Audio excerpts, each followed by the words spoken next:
Hey everybody, it's Aaron here with Robert, and welcome to Get Your Geek On Horror Movie Revisit, where we go and watch horror movies throughout the years, throughout the decades actually at this point, and see if they hold up to the test of time and if they're still worth watching or just pass on them now. I'm a buff on them. I will admit I really didn't care for them for a long time until a few of them got me back into it, and I love them. But Robert here, you haven't really watched a lot of horror films. No, I have not. Horror is, as big a movie buff as I am, horror is probably the genre that I get into the least. I tend to just not be very interested in it. It's not that it's too scary or I can't, it's more just like most of the horror movies I've seen have been kind of either campy or like they just don't draw me in. I'm not interested. I'm Right. not invested in the characters or the story or what's going on. So it's kind of one of those, like, I would say most of what I enjoy in this genre is usually more like horror comedies, like a Shaun of the Dead or Mhm. Tucker and Dale versus Evil, or things like that. So Right. usually genre mixing is when I usually get into more horror films. But I'm excited to dive into some of these historical horror films. Ones that most of them I haven't seen before. I think actually I don't think I've seen any of the movies that we're going to review this time. So these are Yes. first time watches for me.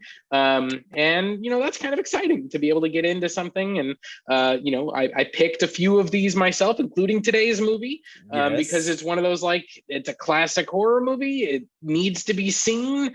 And, as a big horror movie or as a big movie guy, it's just kind of like, oh, I should see that movie, like, Yeah, because it's a classic. And so that was so I picked The Exorcist, which we're going to talk about today. exactly. So The Exorcist originally came out, what do we say, 1973?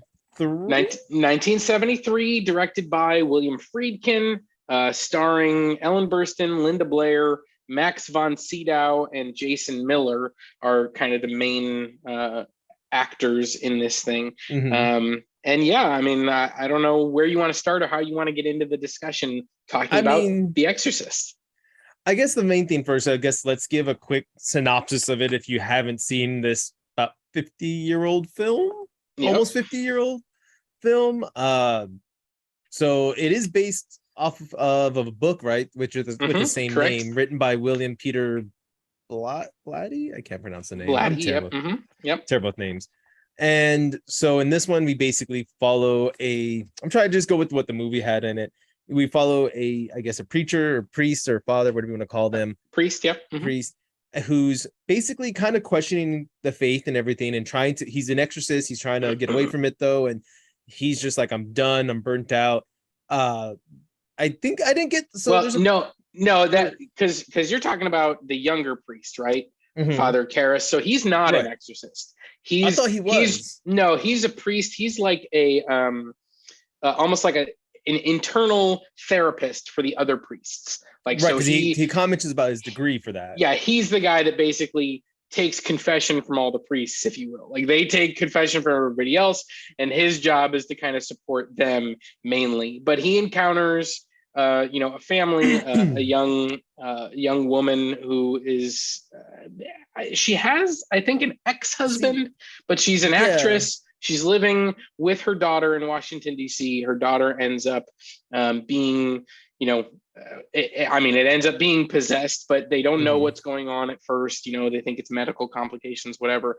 And so he gets called in to authenticate, like, what's Hmm. going on. And eventually they bring in Max von Sydow, who is an official exorcist, Hmm. to perform this exorcism and help this girl. And it's more of an exploration of the demons we have as humans rather than the actual possession portion of it, I would Right. say. And I agree um with that. but like, yeah, I mean, the movie climaxes with an exorcism and how that rolls and happens. And so it's yeah, it's a very interesting concept, I would say. It was. I mean, it's a little more than 2 hours, this movie. It runs at 122 minutes. Hmm. And again, Robert kind of knows where I'm already at with this film a little bit. Now again, I don't think I started getting into horror films till in the about early 2000s. I'll say 2002 just to give a date. And I have been watching for the last 20 years. I will say this, I'm not a big fan of slasher films. I'm not a big fan of like what they call like blood porn, where it's just as much blood as we can put Okay. in. Yep. Hmm. I like story driven stuff. This one though, it was just dragged out for me. Like there's a lot of story to tell with the Yeah. main with the other guy, the therapist kind of preacher. Father Karras. Yeah. You Hmm. know, I Karis. I don't know why I Yeah. have troubles with Hmm. that. Anyway, with the father, and it was just one of those like I wanted some more of his backstory. You know, we got to see the mom, and he's worried about her, and he's like, Right. okay, I want out because you know no one's helping her. And then I think they even comment because he looks like a boxer a little bit. They kind of comment Hmm. on that, or the detective he runs into comments on it even. Right. And it's like, okay, I want to know what's his a little more about his backstory. Like, why is he? What was? Did he do boxing? Why did he get into therapy? What I wanted a little bit more of that, not just like, oh, you'll be fine. Just go Yeah. ahead and talk to this woman and see if she really needs an exorcism or what's going on. So I this is what I will say is that this movie, it's a 70s movie, and if you're familiar with history of cinema and movies, like the 70s have a very distinct kind of style Yeah, to those movies. They tend to be slower paced. They tend to also have kind of hard cuts in yeah, between shots where it's like you're doing something and then just immediately you're thrown into a different situation, a different scene, something else is going on. And they also tend to be more ambiguous than a lot of the cinema we get today. right. And so I think that for me, I was viewing this as a 70s movie. I appreciated a lot of what it gave us. I think that 50 years in, the special effects don't necessarily Oh hold up. no. And even the story itself, like I think that this is something, I've seen other possession type movies, Mm-hmm. and this one, just didn't grab me.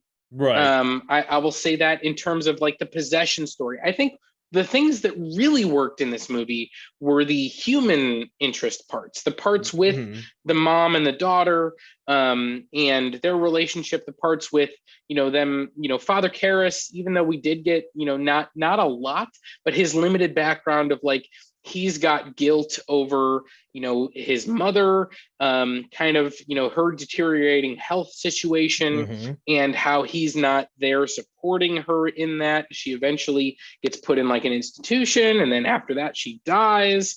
Right. And while those elements were kind of quickly moved through, I did feel like it gave us a good kind of understanding of what Father Karras was going through and why he's Exactly. questioning his faith, why he's, and so like then being encountered, having him encounter this kind of manifestation of evil as he's kind of navigating his own guilt and his own, like I thought that was all very interesting. Yeah. The storyline of bringing in the police officer because there's a mysterious death that happens about halfway through the movie, Mm-hmm. with a character who had been at this house alone with the possessed girl, and then it was like, well, how did he die? How did that all happen? Again, it's one of those things where this is very 70s things. We're not given a lot of information. It's No. kind of revealed very slowly what may have happened or what might have happened.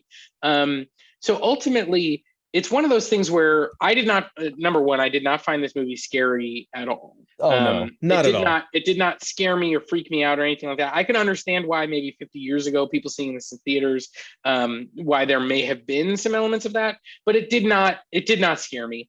But I did think it was a very interesting movie and a different and an interesting exploration of how we're all battling our own demons, and this one in particular just happened to be a real one, if you will.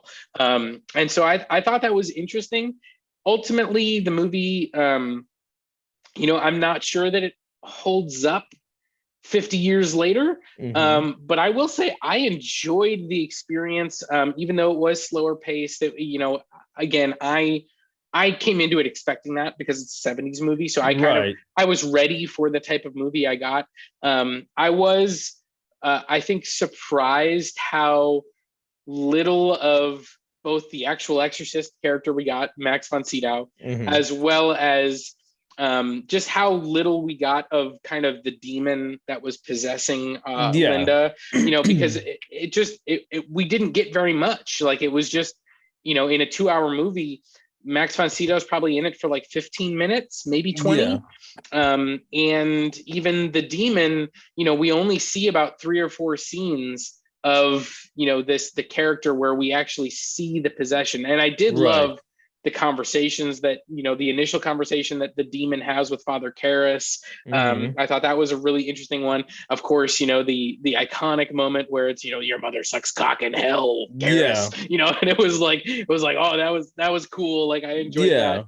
Yeah. And even the climax of Father Karras, that the Exorcist gets killed. Max von Sydow gets killed, by this demon, and then Father Karras, basically sacrifices himself to save the girl. He's come out of the demon, come into me, Right. leave her alone, and then he ends up kind of fighting it and leaping out of a window to his death. Right. And so I mean, again, And I thought it was an interesting way that the movie ended. And if this movie was made today, we would see kind of a final button where, oh, the demon's still around and it's going to oh possess yeah, someone else. Like, that's we would that's get that not trope. in that's not in the movie. No. It does not happen here, but I think that's something that in today's world they would reveal that the demon is still around, because of Right. course they would want to be setting up a sequel, which this movie has. It Yeah. has sequels, and I we did not watch those for this, but ultimately, again, I didn't find the movie scary, but I did enjoy my experience. Right. I don't think you could say the same. No, because I I grew up and everyone loved horrors, but it was Jason, it was Halloween, it was Friday the 13th, Nightmare on Elm Street, all that stuff. And it's like, and I'm the type that's like, okay, well, how come I can't kill them? Like, what keeps them alive? Oh, well, they're supernatural. Okay, well, can't I just, learn magic and take them out that way? No. But you just said they're supernatural, so magic affects them. And that's No, my logic. Constantine, you cannot. Yeah, I mean, and that's the thing. I want Constantine to come out, do some magic. There goes Jason. He's dead. Okay, cool. Constantine took care of it. He probably killed 3 other people just because why not? It's Constantine. And it's one of those, like, I couldn't get into for that reason until I got more into like um the 13 Films to Die For, which were some horror classics here in San Antonio that they used to do. And they were more independent and they were more about like story driven. They were more about like, Mhm. here's your villain. One of them was about this girl who was basically, it's a horror film, but she was killing other people for revenge. But it was a horror film and I liked it. So this one, like you said, it's a slower paced film because of the 70s. And that's fine for an extent. I did like the father. I thought he was a good character. I wanted more of him. I did at the end of it wish he didn't kill himself to save everyone, because I'm like, I really wanted more of your story. I get it at the same time, because it's one of those, he also, like you said, he's suffering from the guilt from his mom. He's going through all this stuff himself. And at the end of the day, he had nothing left to live for himself, I feel like. So it was one of those ones, well, let me use my last breath to save this little girl and sacrifice myself. That's what I got from it. Like, he was just like, everyone's gone. So who cares if I go, as long as it's for a purpose. And I enjoyed that. But like you said, it's not a horror film. At the end of the day, for me, this is just a story and maybe some suspense behind it. I will say the makeup was really good, because we did get to see the demon take over the father real quick. And that little, I don't know, maybe Mhm. 3 seconds they show his face with the eyes and the makeup. I was like, oh, that looks cool. But yeah, Yeah. it's like the part where she's like throwing up the blood, spinning her head. It's like so stiff looking, because yeah, it's a doll sitting there that they've made the animatronic, and it's just, they probably have someone turning the head behind the wall. It looks bad. But again, 70s, 50 years Yeah. ago, we got to cut them slack. That's the technology we had at the time. And this was the first movie that is officially classified as a horror to be nominated for Best Picture. And Mhm. actually, and it was more than 40 years later before we got another one, which was Get Out. Is the next one that was, a horror film that Yeah. is has been nominated for Best Picture. So horror films, they don't tend to get a lot of love. This is one that kind of broke through, and it's partially why I wanted to pick it, because it has this reputation of being, Right. like a classic, true horror film. And I think that true to its name, the horror is, within all of us. It's not the demon. It's all of the other things that can impact our lives. And so I thought that the movie is well made for its time period. It is certainly of its time period. It's Yes. hard to recommend this in through current eyes and say, like, everybody should see this. If you've never seen a demon possession movie, this might be a good one to kind of start on. But again, I've Right. seen other, like, I think back to it was about 10 years ago, The Rite with Anthony Hopkins, which Right. also follows kind of an exorcist that is dealing with demon possession. And that movie was much creepier to me than this one. That's made with modern sensibilities. I think that also has to do with the fact that it's Anthony Hopkins, and at one point he gets possessed. Spoiler alert for that movie. And Anthony Hopkins possessed by a demon. Sign me up. Like, Yeah. totally creepy. We got this. And so, we need him. yeah, I think that when you think of the movies that came later, they really built on this. And I think this movie is important, but it is hard to kind of recommend it to It is. modern eyes. That being said, I enjoyed it for what it was. I thought it was a pretty good movie. I would give it maybe, probably about a 6.5, maybe even a 7 out of 10. I thought it was pretty good. I did think that there were some elements that were a little bit lacking. Right. And to be clear, I watched the cut that is on HBO Max, which I believe is the theatrical cut. There's been things that have been added to it.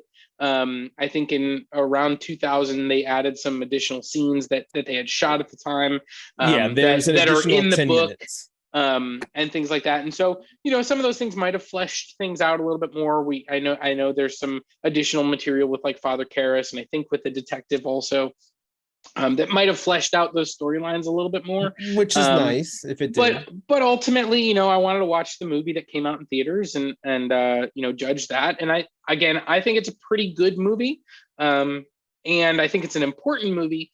Whether or not it holds up to modern sensibilities, I think is up for debate. And I agree. I agree with everything. I think my rating's about a 6 as well. Again, I enjoyed The Father. I enjoyed the acting because it sold me. It was good for the most part. Again, for a 70s film. I think there's one particular moment with Ellen Burstyn, who plays the mom, that really was like, man, that was really over the top. Right. But I think that other than that, I did feel, and Jason Miller, who plays Father Karras, was like a Broadway stage actor. I think this is his first movie role. And really, I agree with you. I think his performance is the standout performance of this movie. He makes me want to watch it, which I did. But yeah, I hold up to today's standards and trying to say we're just going to remake this film, shot for shot, scene for scene, maybe adjust some transitions here. It won't work, I don't think. I think, like you said, we're more fast paced now. We want more action with these things. And to me, we want more blood. We want that horror aspect. I don't think it would hold up to that. And more explanation too. I mean, like I think we get most of the seeds that we need. Like, we know that the demon showed up because she was messing around with a Ouija board, but we don't actually see that.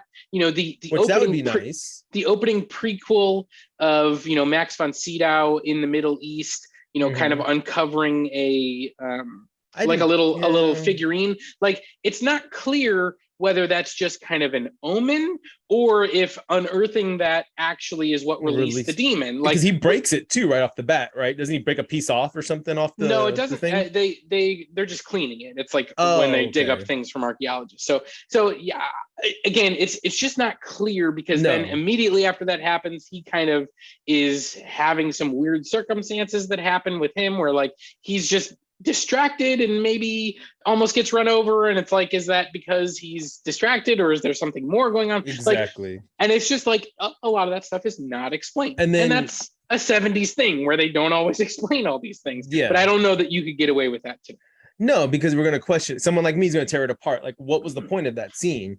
And I think we get one comment that he's flying back, right, from it. Because don't they, I think doesn't the father talk to somebody and he's like, oh, wasn't he over there? Like, oh, he's on his way back already. And I think that's all we get. We don't get Yeah, any I mean, more we comment get to we it. get that scene with him in the Middle East, and then we don't really know what's going on. And then the Right. next time we see him is literally when he shows up at the Blair at the Mm-hmm. house to With the help with the Exorcist. exorcism. Yep. We do get that conversation between Father Karras and like I think another it's a priest, cardinal or basically something. Yeah. like, oh yeah, he's back. He's back from his trip in the Middle East. He's our experienced exorcist, so we're going to call him in. Yeah. But yeah, we It's we like, don't okay, we don't get what? anything more with him. And even the way that the exorcism flows out, they kind of it's. I think back to another movie like Ghostbusters, okay? Because in Ghostbusters, there's a line that they drop where it's like, don't drop this, or don't cross the streams, don't look Right. in the trap, right? Right. And later in the movie, they look in the trap, and there's no consequences. They don't follow up on it. It's like, I looked in the trap, right? Okay, and we just move on. And then it's like, oh, we're gonna cross the streams and see if that works. And they don't explain why it works or why they didn't want to cross the streams in the first place. And it's the same thing here, where it's like they're explaining, or they're doing things without providing an Yeah. explanation of like why, or like even as they're going through the exorcism, like it's like, oh, it's very important that you don't listen to what it said, we do our thing, this is what we have to do. And then at times they follow those instructions and at times they don't, and it's not really clear whether the exorcism doesn't work because they're not following things exactly, Yeah. or it's because the demon's just so strong and Father Karras is inexperienced. Like, Yeah. Like, give us we more story on that. it's not clear why things work or don't work, and Yeah. exactly what the motivations of the demon are. Like, it seems What like if the it's like, demon is targeting Father Karras because there right, is a moment where in the first conversation where it's like, oh, it's a lovely day for an exorcism, like just toying with them? Yeah. we could be friends, you and me, kind of thing. But then later, when Father Marin, who is Max von Sydow's character, shows up at the house, he hears the demon saying like, Marin. And so it's like, Yeah. wait, is the demon after him? Is the demon after Father? Like, it's just, It would have again, there's a lot that's kind of unexplained, yeah. which I think is, again, very 70s, and I'm okay with it, but it is one of those things where I don't know that you could get away with it today. No, and we know how I am. I want to know why it's going on here. Why did this happen? No, I need to know these things. So yeah, it won't hold. I think you'd have to update it, rewrite stuff, and then yes, but I would say we need to focus more on the actual possession and more about that horror part of it. Like, give us more of like, now don't get me wrong, the bed shaking, because I've seen how they did that back then. Yeah, it's Amazing. cool. That was so cool, because I was like, oh my God, the technology you had to do that, stupendous. So if you, like you said, like Yeah, someone like Robert, who's a movie buff, watch it because it's cool. If you want to see like the behind the scenes stuff, someone like me who's like, how did they do that? I'd say watch that stuff because it's cool how they made it. But at the end of the day, no, I wouldn't recommend it. I wouldn't watch it again. Too long for me. So yeah. we'll I see. may On I that may note, revisit it at another point, down the road, maybe 15, 20 years. I might seek out the other cut and see if it adds anything more to yeah, it. But yeah, it's not a movie that is like immediately rocketed to the top of my, like, oh, I have to watch this movie all the time, it's so great. It was good. I think, again, it was important for its time, and I think it was, it certainly is an important film 50 years later still. exactly. But it's not one that I'm going to run back and see. Exactly. So on that note, let us know what you think of the Exorcist. Is it still worth watching? Would you still watch it today? Is it something that you enjoy? If you haven't watched it and you say you love it, why don't you go watch it again? See what you think now of it. See if it still holds for you, and let us know what you think down below. Of course, we're gonna do these every week up until the day of Halloween, October 31st, which is on a Monday. So you're gonna get about 6 of these coming out. Enjoy all of them. And if there's any movies you want to recommend, maybe for another Halloween adventure, we'll do this, or maybe we'll do random reviews of other ones later. Let us know in those comments. But on that note, I'm Aaron. That's Robert. And this is Get Your Geek On. Stay geeky and get your geek.